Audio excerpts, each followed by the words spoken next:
So this model of the tongue is going to demonstrate the majority of surfaces we need that are listed under the tongue.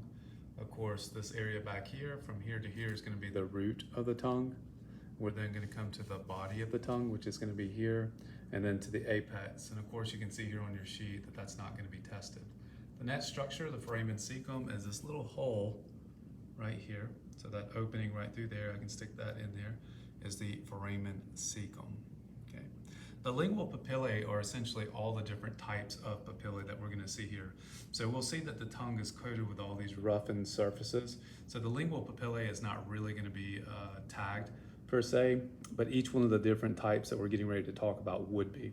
So one of the first ones we can see here are these little raised circles. You can see those raised circles right through there. Those are the valate papillae. Sometimes you'll see them written as the circumvallate papillae.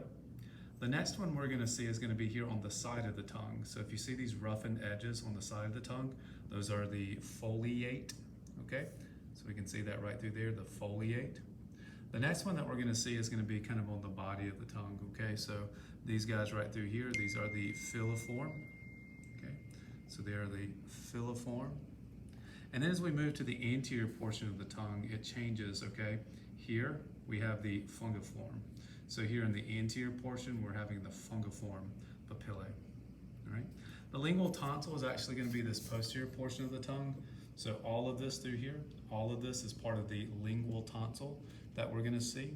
And the last structure we want to be able to identify specifically here is going to be the frenulum of the tongue, which is going to be this structure right through here. Okay. Now there's some other stuff that we can see here, which are going to be some of the muscles we'll talk about, and some of them right through here, but that's all we need to know from this model covering the section of the tongue that we can see there.